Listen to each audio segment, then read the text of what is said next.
welcome to the Energy Realities Podcast. My name's Stu Turley, President of the Sandstone Group. Today is an outstanding Monday.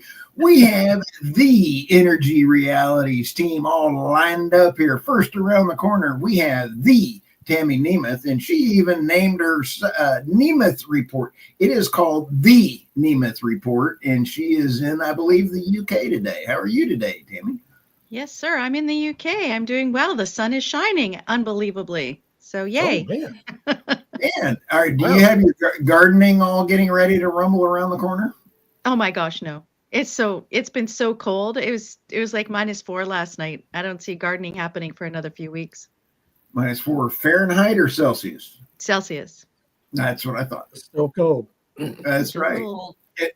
And now, next around the corner, sitting in Texas, he is actually one of the legends in his own mind, David Blackman. How are you today, David? I'm just legendary in my own mind here in Mansfield, Texas. It's cloudy and gloomy, so we've got London's weather here in Mansfield. Great. Oh, so you've got solidarity going on for the London. I like that. Doing my part, yes. All right. And then we have the Irina Slav. I mean, she's not just a Irina Slav. She's the Irina Slav out of Bulgaria. How are you this wonderful Monday? I'm good. Thank you, Stu. It's starting to get warmer. Still not warm enough, but it's getting warmer. We're going to have a spring. So I'm happy. One day. One day. Yeah. I've got my new rototiller in. I've planted 7 trees already this weekend, and it's going to be just an outstanding week. Today, though, our discussion is, will the CO2 as a pollutant definition change global energy? So there's a major change going on around the world, and I think it's the bull in the china closet, the Trump effect. Will the changing of this all come around? And I'll go ahead and start with the Tammy Nemeth. What are your thoughts on CO2 as a pollutant definition? Well, I think, it's in the United States where the EPA had their endangerment finding, and Lee Zeldin, as David, I'm sure we'll talk about in more depth, has sent a note to the president saying that it needs to go, this definition that CO2 is a pollutant. And I think what's interesting is that seems to underpin the entire rationale for net zero.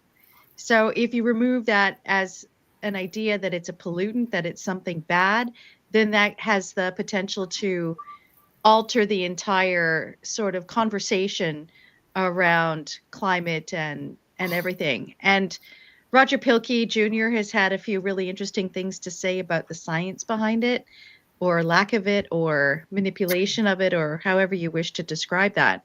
But when you speak of the Trump effect in this particular area, I think what's fascinating, if I can bring a little bit about the UK, is that there's rumors that our crazy net zero minister, Ed Miliband, is going to be shuffled out of that portfolio. Nice. Because so I'm like, wow, that would be great. But are they actually going to get rid of the net zero targets and all of these other things? I don't think so. So I'm not really sure if that will have a really profound effect on what the UK is doing. But it's interesting that this is coming about when they came in all gung-ho and they were going to push forward with this. And it could be something of a collateral Trump effect. Wow.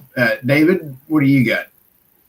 Well, the first thing I got is we're only 4 minutes into the show, and Joseph McClellan has already got us to, we need to stop chemtrails, which I totally agree with, but thank you. And we have Patrick Devine, happy Monday panelist. Thank you, Patrick. John Cassiano, good morning. Good morning, John. And Nathan Hammer, good morning to some of my favorite peeps. Right back at you, Nathan. Okay, yeah. So yes.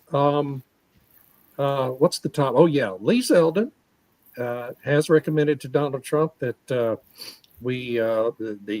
authorize the EPA to look into reversing the endangerment finding from 2009 Barack Obama's administration made that endangerment finding preposterous on its face, because that finding says that the EPA should regulate, quote, greenhouse gases as pollutants under the Clean Air Act. And so this doesn't really have to do with ideology at all. This has to do with science and the original intent of the Clean Air Act, which was signed into law by President Kennedy in 1963, before anyone had ever used the term greenhouse gases or greenhouse climate theory. And so, what are greenhouse gases? Well, what they are is carbon dioxide, otherwise known as plant food, the various essential elements for all life on planet Earth. Methane, a naturally occurring element that comes up out of the ground, it's formed deep underground. We're able to produce it, and water vapor. Folks, if carbon dioxide and water vapor are pollutants, then our whole planet has been overwhelmingly polluted from time immemorial, since the formation of the atmosphere. So the thought that the writers, drafters, and signer, President Kennedy, of the Clean Air Act had as their intent in enacting that law, allowing the Environmental Protection Agency, which did not exist at that time, to regulate greenhouse gases, especially carbon dioxide and water vapor, as pollutants, is absurd on its face. And I want to thank the editors at the Daily Caller for letting me say that in a column that was published Saturday, when I think it's pretty obvious to everyone that 2-3 years ago, I probably would not have been able to write that anywhere in the United States. Okay, even on social media, I would have been suspended at Twitter or Facebook for saying that. And things have evolved so much now, thanks to Elon Musk buying out of X or Twitter, changing its name to X and making it a free speech platform.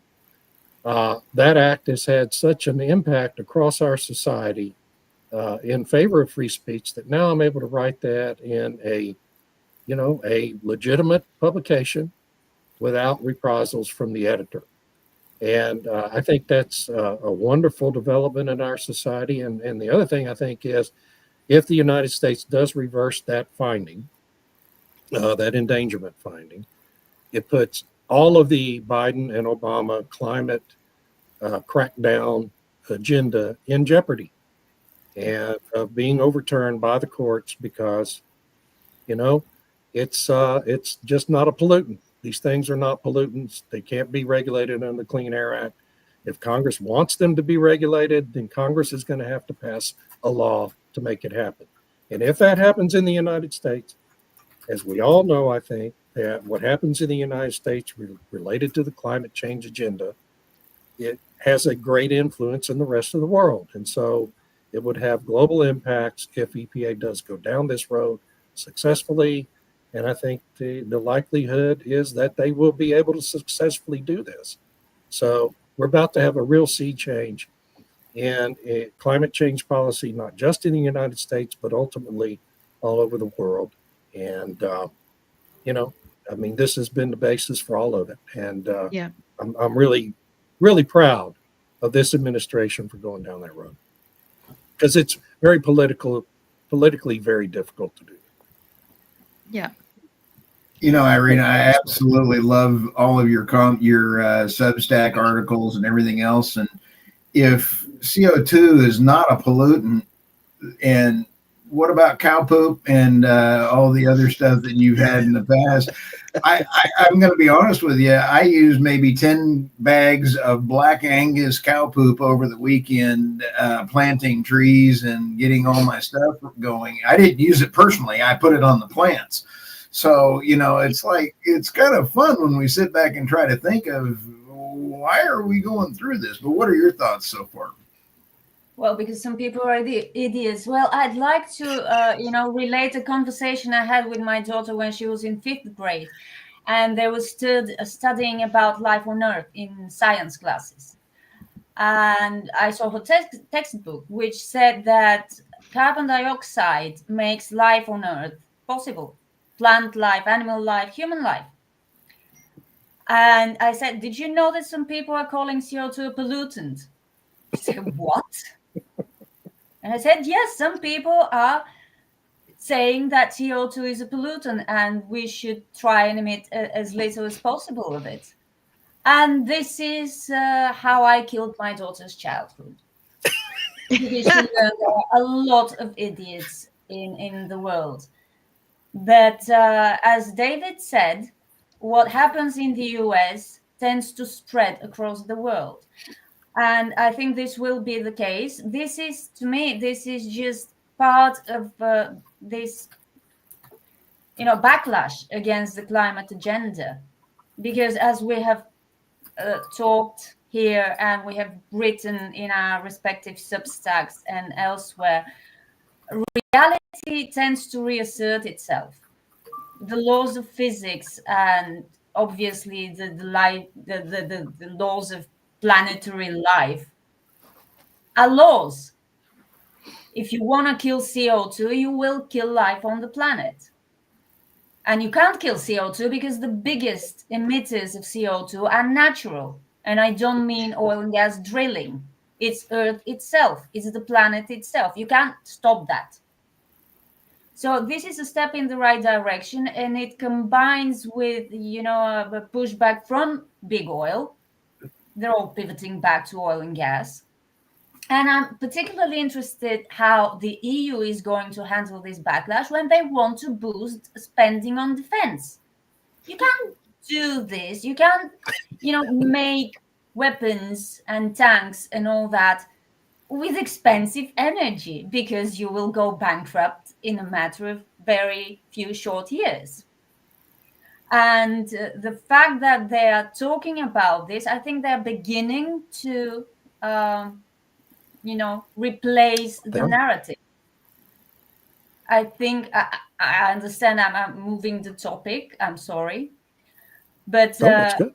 I think this is the beginning of the narrative replacement that we're seeing right now. They're talking about war relentlessly, and they're talking about rearmament and all that.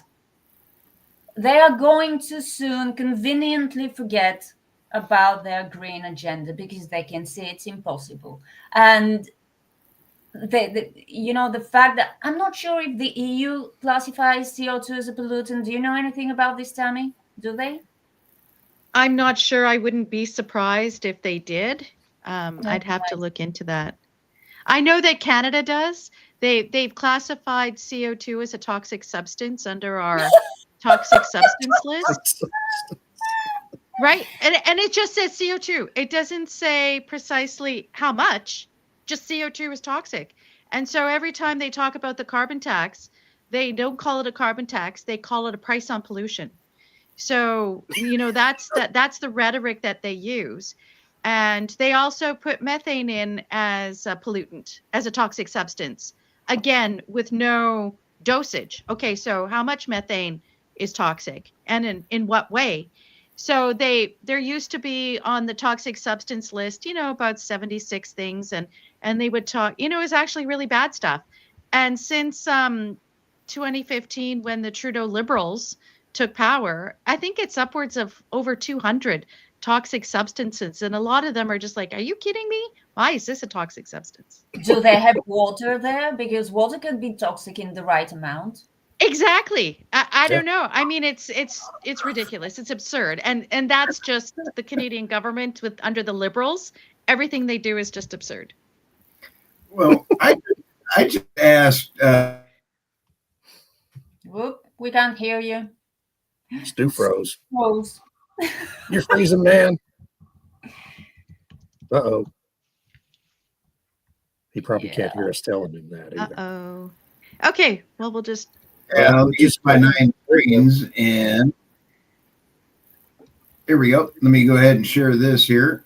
Whoops. Okay. I asked Groke, how much money would the world save if we did not have carbon taxes? And kind of funny, step 1. Man, Stu, you're freezing up again. Maybe someone's meddling with his internet. I'm going to go ahead and stop sharing and see if that's causing a problem. I don't know, Yeah, man. maybe. Anyway, I Yeah. asked. Yeah, I am I still here? Yeah. You're there. Yes. Okay. I asked Grok, and evidently it's not liking the sharing of the screen, but $104 billion from 2023 comes in from carbon taxes, emissions, and trading systems. It almost seems like if you have carbon taxes and then they are funded to politically favored policies, that carbon taxes are nothing more than a global USAID on steroids. Yeah, just another grift. Yeah. Did I say that correctly? You certainly did. Yeah, Oh, but this Patrick. transition has to be funded somehow. You know, you Oh, need that's why he money cut to out. Yes, Stu reached his CO2 emission limit this morning. Well, way to go, Patrick. I love you, man. When we sit back and we kind of look at how the world is going to change, because CO2 definitions, the Chowderhead Carey years ago has been a grifter making millions upon millions of dollars, going out and putting fear mongering out there. Is the fear mongering going to go away? And I'll just open this up for the panel, because science seems to be entering back into the room. No, the fear Which mongering will science? not go away. I don't think. Is my mic muted? Am I No. still No. having a problem? You still look terrible, but you're sounding better. Okay, good. Sorry. Go ahead. I'm sorry, Tammy. I interrupted you there. Oh, no. I was just saying, is there, when Stu mentioned that we're going to go back to science, well, which science? Because apparently the 2009 endangerment finding was rooted in science. And so, I think it becomes a matter of dueling science investigations. And is it like realistic people, or is it people who have been getting a lot of grant money for coming up with these studies? And if it's about consensus versus reality, I don't know, consensus will win, but it depends on how courts want to rule on this. And the problem with wanting to change the endangerment finding is that the environmental groups have already said they will litigate this to the end, and they'll drag it out as long as possible. So while we can be optimistic that, okay, this is great if it gets overturned, how long is that going to take, and how long is it going to be gummed up in the courts? Well, as it happens, I have an opinion about that. Believe it or not. Believe it or not. So in 2009, when the endangerment fine, it all comes down to the Chevron deference and last year's decision in Loperbright v. Raimondo by the Supreme Court, reversing the Chevron deference. 2009, when the Obama EPA made this endangerment finding, the courts were bound by the Chevron deference to defer to the agency for its interpretation of the meaning of the governing statute, which is the Clean Air Act, which was passed again in 1963, before all of this climate alarmist stuff came up, was ever even mentioned. So clearly, because the courts had to defer to that, now the landscape has changed. The Chevron deference is no longer in effect. The courts will no longer have to defer to the judgment of the agency and its lawyers. And to me, this is not, I don't think, a question of the science about greenhouse gases. It's a question, what it's going to boil down to is a question about the original intent of the Clean Air Act. And clearly, without any doubt at all, there was no intent by Congress or President Kennedy to allow an agency that didn't even exist at the time, or any other agency of the federal government, to regulate plant food and water vapor as pollutants. I mean, it's just absurd on its face. Yeah. And I know the environmentalist groups will try to argue about the science and say the science is settled. But their problem there is going to be that we have now this whole competing area of science saying this is all bullshit, frankly. And so the courts are going to have to consider both sides now. They'll have to consider the sides of all the government-sponsored research, from which all these researchers at universities like Oxford and Stanford and Cornell have become fabulously wealthy off the government. And the other side of the argument, which is all this science that hasn't been funded by the government and where people haven't gotten wealthy conducting the research. And at the end of the day, they're just going to have to rule on what does the law mean and what did it mean in 1963 and what was its intent. Clearly, there's just no way to logically rule in favor of the endangerment finding. There's just not. So for the environmentalists, the climate alarmists to prevail, the courts, including a Supreme Court with a 6-3 conservative majority now, is going to have to completely ignore the intent of the Clean Air Act. And I don't think the Supreme Court will do that. It'll take years to get there. May not get there before the end of the Trump administration. But at the end of the day, the Supreme Court is almost certain to rule in favor of overturning the endangerment fine. That's what I think. I may be completely wrong. Wouldn't be the first time. But I think I'm right. Well, yeah. Go ahead, Stu. Oh, no, go ahead, Tammy, please. I was just going to sort of go back to the toxic substance. I was wrong. There's 132 items on the list. And the very last one is just the statement, plastic manufactured items is, as a blanket category in Canada, is toxic. So... Wow. But they're still selling laptops in Canada and smartphones and all the rest of plastics we use on a daily basis. Well, yeah, and even like in healthcare, right? Like so much, but it's any kind of plastic item. I mean, that's ridiculous. But anyway, just thought I'd clarify for myself that, for everybody, I was wrong. It's 132 items, and most of which aren't really toxic. But anyway, sorry, Stu. No, that's good information. Good to know. Absolutely. And so when we sit back and we take a look at the science, Tammy, I love the way you say science before or after or who's paying for it. Is that happen? So, and we take the science and that turns into energy policies. I have a very technical movie right now of energy policies are enacted by renewable energy. Okay, are you ready for this technical analysis? Yep. Okay, here we go. So that is how renewable energy is funded. Let's play that again. So, unfortunately, physics and fiscal responsibility matter to the grid. And what we're seeing is a total annihilation of the renewable energy on the grid, because you take a look at the analysis that I'm trying to do on the U.S., our growth is just going nuts, but we are not going to be able to meet demand without natural gas.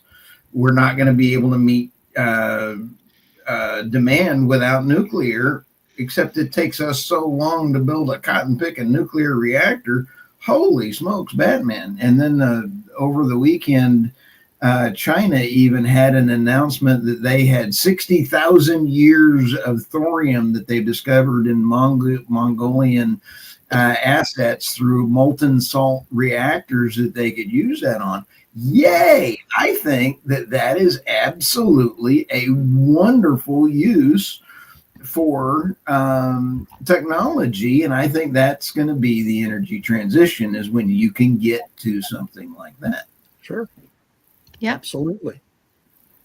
And molten salt reactors are reality. I mean, we opened one in North Carolina late last year, and have another one Abilene, Texas, start operations in Abilene, Texas, and so it's real technology that actually exists. The only problem with thorium, from what I understand, is that you cannot. It is half. It reuses more of the thing, so it has less radioactive output, which is great. Right. You cannot use it in new or existing nuclear reactors, but it is better for the environment. So I'm all in. They can build new ones. Yes, absolutely. Yeah, Perfect. and in Europe they're discussing extending the lives of existing nuclear plants. You know, amazing. Yes. Yeah. Isn't it amazing? Because they can't build new ones fast enough. Well, Yeah, also forgive it all. the new fellow who's going to be the new prime minister of Germany wants to reactivate those last 3 nuclear plants that they shut It down does? a couple of I don't years know. ago, doesn't he? What's that, Tammy? I don't know. I mean, he's saying stuff, and just like he's what was it? He said something, and then it was about the closing the borders. He said during the election, and then like the first day, oh yeah, I didn't mean that, and he's not going to do I it. read about that. The man is And you one know, big mixed signal. yeah, and he's the party of Angela Merkel, which shut them down, who agreed to shut them down in the first place. So I don't know. Maybe he's a former BlackRock guy, so maybe. Oh my God. Maybe BlackRock's going to invest in it because BlackRock is supposed to be investing in the rebuilding of Ukraine. So maybe they need German industry to By step up buying so they can land? rebuild Ukraine. Yeah, I don't know. Oh yeah. I'm just throwing ideas out. Yeah, I mean, having a background at BlackRock is a big strike against him. I assume he probably has also been involved with the World Economic Forum, given that BlackRock background. And McKinsey. He was one of the lead Oh people my at God. McKinsey. He's got 3 strikes against him already. He's definitely not a random man. So I no know. change in Germany, folks. No change in Germany. Different guy, same thing, just like UK. Yep, Poor Germans. exactly. Yeah. Isn't that terrible? But- Golly. I mean, Well, to go. Sorry, go ahead. no, go ahead. Well, Irina, you asked about the EU on designation of CO2. It seems that the EU makes a distinction between actual pollution, which is, things that will contribute with fine particulate matter, which is what the EPA was originally intended to address. And they list CO2 separately, but they put it on the same page. So they talk about emissions, and then they talk about greenhouse gas emissions, and then they talk about the pollutants. But there's a separate designation, even though they're discussed on the same page. So they make that fine line there. That's interesting. I didn't expect it, but good for them. Yeah. Because, I mean, of course, the fine Not particulate that matter. anyone would notice. Right. And that's the other thing, right, is if you put it on the same page and you just have that fine line, it's pretty easy to cross from one to another. Exactly. Yeah. So. But they want to have the hedge that we never called it a pollutant. Exactly. We're just talking about emissions. Yeah. Yeah. Which are bad. Yeah.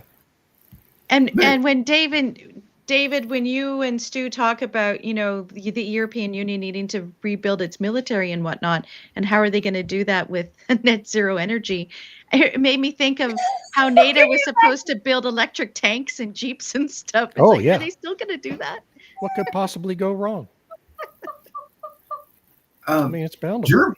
Germany's had 2 years of GDP growth decline. I believe it was 0.2%, 2% or 0.2% decrease again this past year. And when you sit back and think, unexpected, of course. Do what? It was surprising and unexpected. I think we knew it was going to happen. It took me a second to get that. Yeah. Yeah, but we sit back and think about this. Holy smokes! And I always quote this great man, David Blackman. Physics and fiscal responsibility matter to the grid. I think if I quote it enough, it's going to be my quote. Yeah, well, that's fine. Spread it out. Spread the love. All right, so let's go to stories here, and let's see who's first around the corner. There we go. Oh, I'm first. Okay. So the first story, actually, I'll do the second one first. So the second one is this the story that came out last week. And the title of it is Want a Side of CO2 with That? Better Food Labels Help Us Choose More Climate Friendly Foods. And the reason why I started looking at these kinds of stories is because when I was in London a couple weeks ago, I was at the Hilton restaurant, and they had a menu with CO2 emissions labels on the bottom. And so there was an angry little red one if you chose a meat dish or whatever, or if it had dairy in it, or any kind of meat. And you got a really nice bright green little label thingy if the meal was vegetarian or had more vegetables and stuff in it. And so after seeing that, I'm like, okay, it says where they get these ratings from. So I went to that company's website and then started doing searches, and this story came up. So, of course, researchers out of Australia did a study on how they can manipulate people into taking so-called climate-friendly options. And they put these really bright warning labels on everything, and they go A, B, C, D, E. A is green, E is bright red, and then there's the colors in between. And then I started to look at the longer literature, and they've been pushing this idea probably since 2015. And there's been a gradual increase in studies and stories on the subject because they're really keen that we have to change our behavior to make net zero. So I'm going to have a piece on my Substack about what I found about these climate labels. And there's a couple of chains in the United States who have brought it in. Denmark decided they were going to do a study and bring in a national label system that would be voluntary initially. And of course, as we all know, what starts out as voluntary inevitably ends up being mandatory a couple of years down the road. So it seems to me that the European Union wishes to try this in a smaller jurisdiction, see what the response is, how do you refine the labeling, and then bring it into the European Union as a whole. So I think that's probably something that'll be coming down the pipeline in the next 5 years, probably by 2030, because that's the target for everything these days. And then my other story here is from Canada. And Gwyn Morgan, who is a former CEO, I think he worked in the energy industry for some time. His story is build east-west pipelines, because this is the big thing now with Trump's tariff talks, which are supposed to come into place tomorrow. They're like, well, we could cut off energy, but wait, no, we don't have pipelines to get it out. We should build pipelines. And then his story is, well, we were doing that. Don't you remember?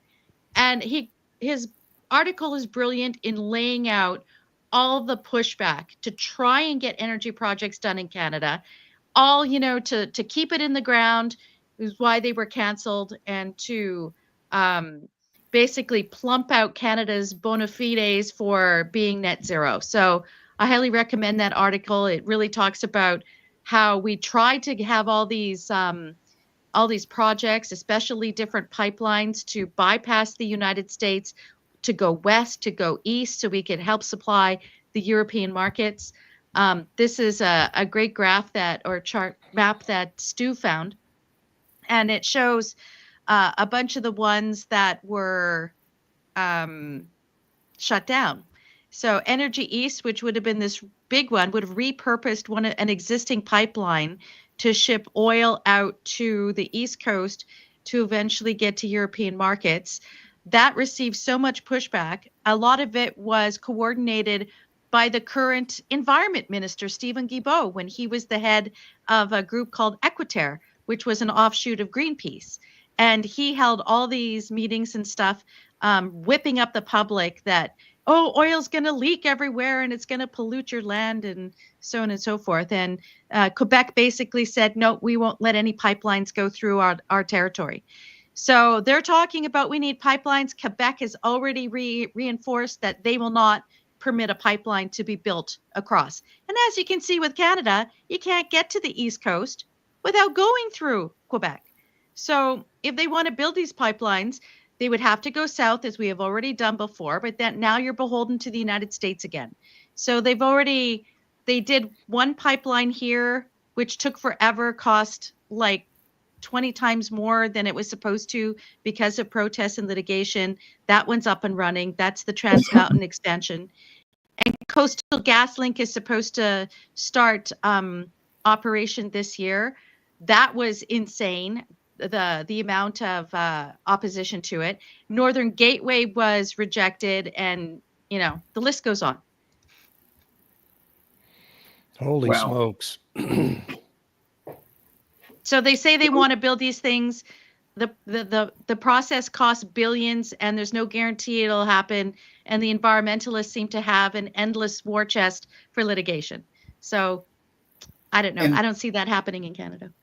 And I believe I'm enjoying President Trump from a change factor, but I don't think he understands a couple things. He's misunderstanding some things on geopolitical stuff that I'll leave out of this discussion. But on pipelines, I think he's kind of forgotten that Canada just cut up their part of the Keystone Pipeline. They lost billions of dollars when Joe Biden signed that deal. So reconstructing or starting up the Keystone again is going to be a heck of it. You can't just go, poof, I'm going to start the Keystone again.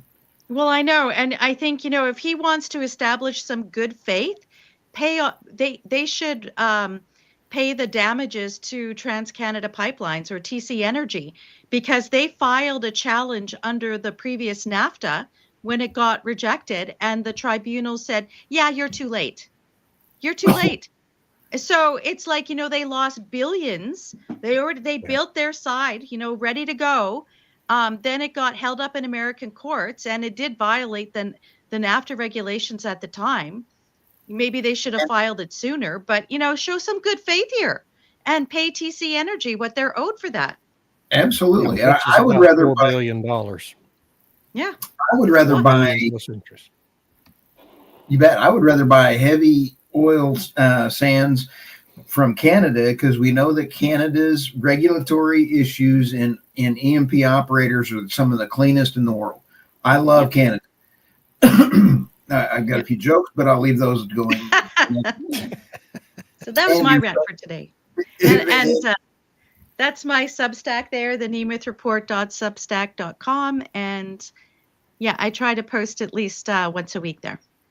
All right. Next, we have Mr. Blackman.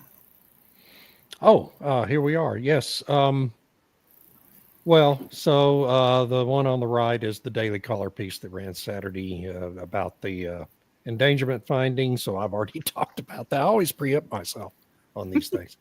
And then the second one is a new study out from Rystad Energy, one of the big consulting groups that's gone pretty far woke.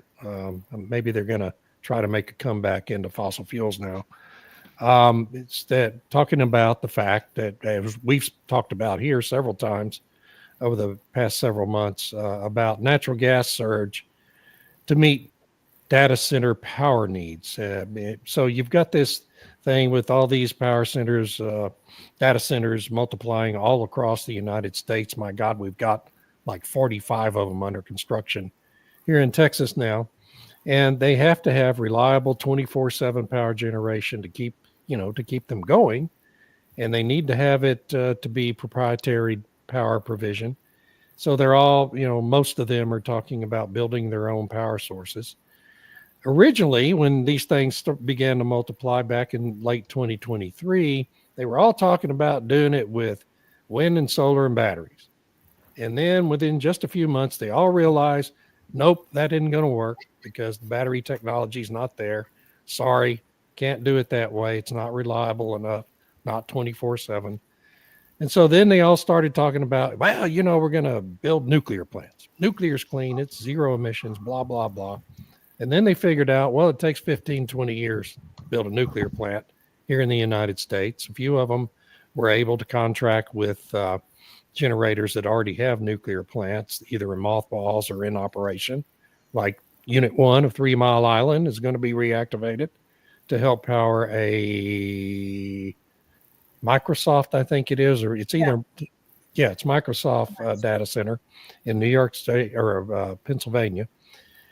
And but then, so to build a new one, it just takes too long and it's too expensive. So now they're all talking about, well, we're going to build combined cycle natural gas plants because we can get those things permitted and built in 2 years. Doesn't cost much, easy to operate, reliable power generation. And Rystad Energy has caught up to that reality now that we've been talking about for 6 or 8 months here. So good for them. I'm happy for them, proud of them. Cool. And that's the end of my rant for today. And your Substack is a great one. Oh, isn't it beautiful? Look at that. Yeah, man. Energy transition absurdities. I try to post new content every day. Most of it I write, some of it I steal from U.S. Oil and Gas Association and really great folks who post on LinkedIn like Steve Everly and Doug. Oh my gosh, Sheridan. Sheridan, who's Yeah. fantastic. Isn't he great? Yeah, he's great. And so I would love to see y'all there. It does cost you money, but I work cheap, so don't be too afraid to come over. And now we have the Irina Slav. Okay, I'll start with the fun one. EU struggles to balance its green and growth goals. Can you believe it? That the European Union wants a green transition and economic growth, and it is encountering problems in achieving both of these goals simultaneously. Shocked. I'm It, shocked. it is a real shock. And I'm sure they are unaware of the fact that with this, they actually admit that the transition does not lead to economic growth, which of course has not prevented them from harping on about it in the new energy action plan that you wrote about, Tammy, and that I also wrote about, but I want to combine it with the clean industrial deal. They keep saying the same thing, even as they reject it themselves, even as they admit it can't happen, which is why they watered down the emissions reporting standards they wanted to impose on all businesses in the European Union. Well, it's a small concession, but it's some concession. They still want to throw billions at wind and solar and batteries and probably EVs. Although I don't seem to see the word EVs as often as I used to in European documents. It's strange, isn't it? It really is. It is. So they're so stupid. They are saying the same thing, that the transition is a great business opportunity. It will create billions of jobs or whatever, and it will lead the European Union to a new era of flourishing and wealth and well-being. But we can't actually grow economically while we throw billions at the energy transition. They're contradicting themselves again very publicly, and it's glorious. Now It is. Sorry. Well, I Yes, just want to point out this is a real change in the narrative, right? Because, for the previous 3 years or so, yes, we've seen more and more advocacy from the climate alarm people to end economic growth in order to degrowth. transition to this degrowth agenda. Oh yes, I missed that. They actually want to pursue economic growth. That's very good point. Yeah. I was so shocked by this that I forgot about the degrowth.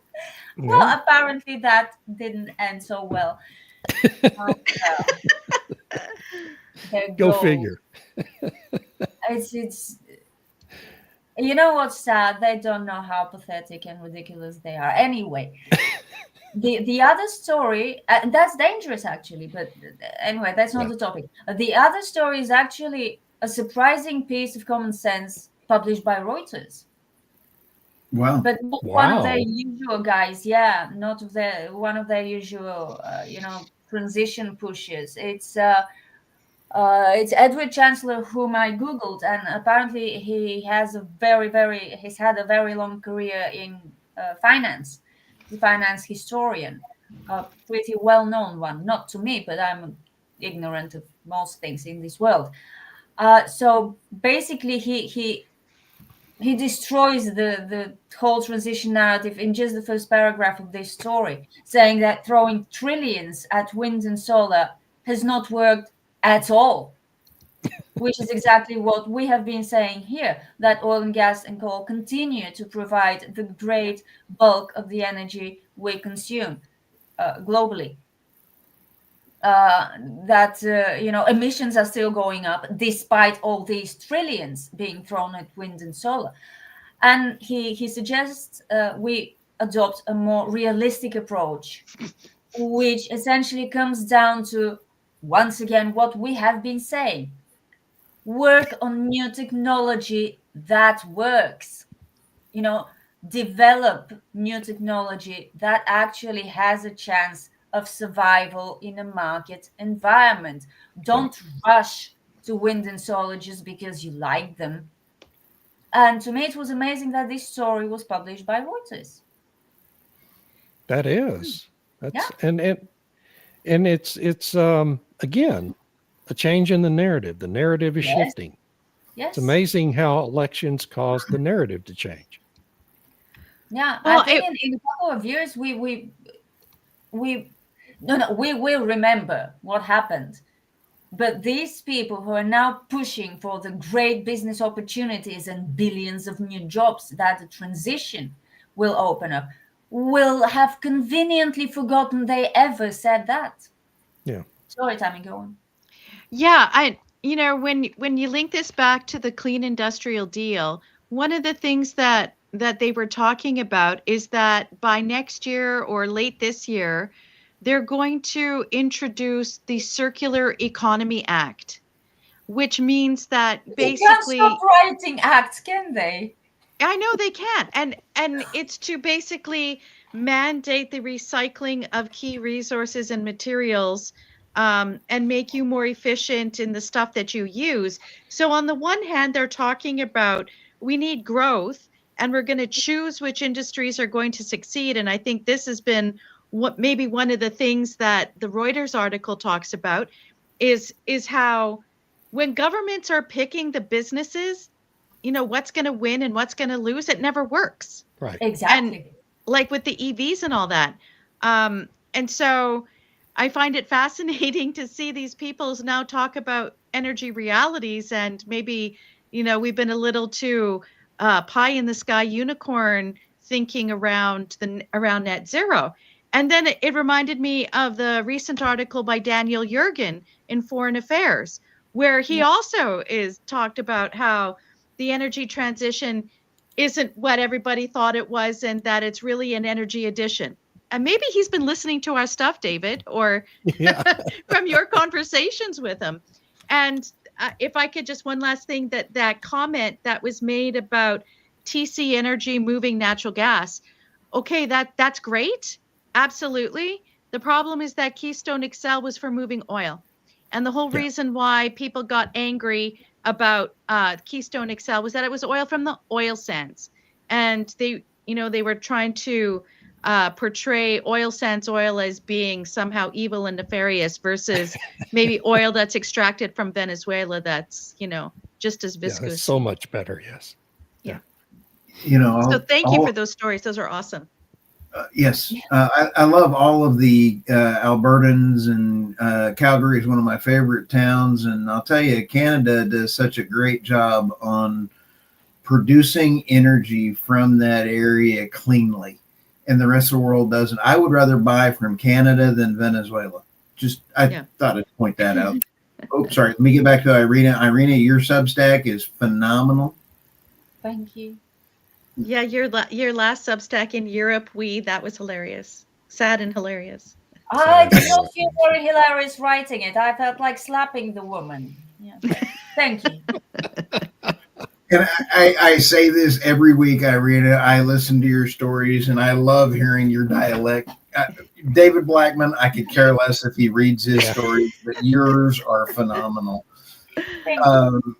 For my stories, there's a couple of them that are just absolutely a hoot. We talked about Germany. Can Germany revive its industry without cheap energy? I don't think so. No. I really feel that Germany is about to go if they had a 0.2% decline, they're going to continue. At what point are you unable to recover? Because their car manufacturers, their huge industries have taken such a hit. The EU could be following behind them, and I think we beat this. The Republican-controlled Congress votes to repeal the methane fee, which I think is pretty darn cool as well too. And I can't wait for Republicans in Texas to vote most of the Republicans that are corrupt out. I'm tired of corrupt Texas. Did I just say that? That would be nice. And then killing the IRA subsidies. This one was really interesting when you consider how Dan Bongino is a great man, and he's now the deputy director over at the FBI. And he had a couple great. I love what he called the Inflation Reduction Act. It's called the Porculus Bill, according to Dan Bongino. But when you take a look at the IRA subsidies and how much, I would share my screen again, but I don't want to cause the podcast to go down. IRA subsidies is going to cost trillions and increase the cost of living in the United States. The IRA will miscalculate $3 trillion into uncompetitive business that would otherwise be invested in truly productive businesses. Anyway, it absolutely unbelievable. And then you will see here on Energy Newsbeat. This one is a lot of fun. We have a lot of fun as a team. And then my Substack. And then we had the story with can Trump force Ukraine to a peace deal? Holy smokes, Batman. I guarantee you it's going to be a complete wild ride as we see what happens with all of that. Yeah. So can we just, we got a few minutes here. Yes. Your point about this misallocation of capital going into all these subsidized businesses here in the United States, green energy stuff. It's what it really is, what the IRA is going to, what brings it to mind is my wife and I were talking about it all yesterday on our way to a volleyball tournament. And what the IRA is going to end up being is the greatest boon, full employment act for bankruptcy lawyers in American history.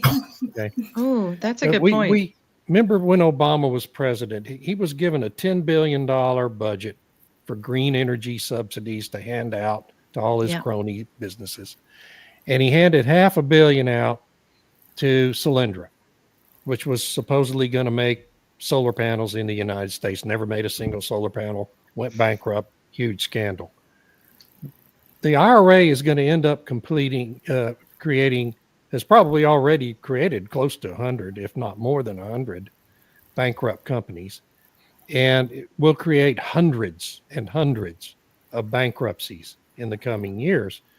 I personally have interviewed 4 different companies over the past 2 years who got IRA grants or low interest loans and enjoyed all the tax breaks. And every one of them is bankrupt. Okay. I went and looked back here last week. Everyone I interviewed and wrote about is already bankrupt. Wow. So I won't name those companies, don't want to embarrass their executives, but this is just a factory. It's a churning mill for bankruptcy lawyers. And a lot of, if you're majoring in law, just go into the bankruptcy business. You will be fully employed for the next decade, thanks to the IRA. Wow. This brings up another big question and topic, and we'd love some feedback from some folks. The windmills take anywhere between $300,000 to $600,000 per windmill to remove on Texas land, and that's unbelievable. Think about how many windmill companies go out of business. And then who's going to do the land reclamation? Because in Texas and in Oklahoma and in the United States, there is very good regulatory issues, and they're doing the best they can there to in abandoned well programs and orphan well programs and land reclamation, and they do a pretty good job on that. It's not there for windmills. No, I there's see no the regulation. next 20 years horrific amount of damage to our lands. Who's going to pay for it? The landowners. The landowners, and they don't realize. No, this is going to be a holy smokes Batman moment here in probably 5 years when these things lose their subsidies and the ability to replenish. Because we've talked about this on the podcast before, the way the wind turbine companies get extra money is by a wind turbine is supposed to last 20 years. It lasts 4. And then they go through and then they reapply for an upgrade in order to get new equipment put in. It's a scam. And another tranche of subsidy money. Yeah. Do what? And they also get another tranche of subsidy money from the government to do all that work, right? So it's just all this big money laundering operation that's making the executives at these wind power companies rich. And at the end of the day, it's going to leave an enormous mess on everybody. And you know, the irony of this is how the wind companies have been able to convince these virtue signaling politicians not to invoke any regulations requiring the proper deconstruction and retirement of their big industrial plants that they put in, is to tell them up front that if you require us to do that, we won't be financially viable and we can't build our project. Yeah. And it's like, that's magic to every politician of both parties in the United States. This is not just a Democrat problem. Texas has been a Republican state for 31 years. And all of that wind stuff has come about under Texas government. I mean, Republican government. Yeah. So it's a bipartisan thing, but it's just like, it's magic, you know?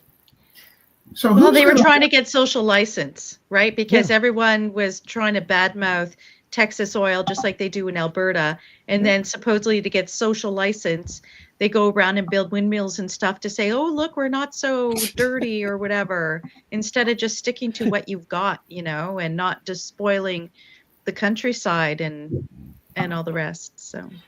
So is the climate activist group versus the oil and gas practical group is like cats and dogs fighting, I think. And here, let's just take a look at some of the examples. Don't put cats in there. No. Oh, but it's cats beating up on dogs. It's okay.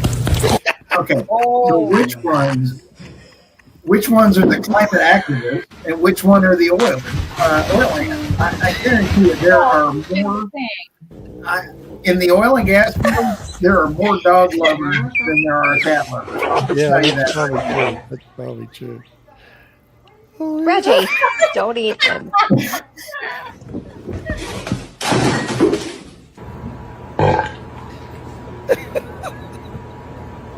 He's like, huh? Dad.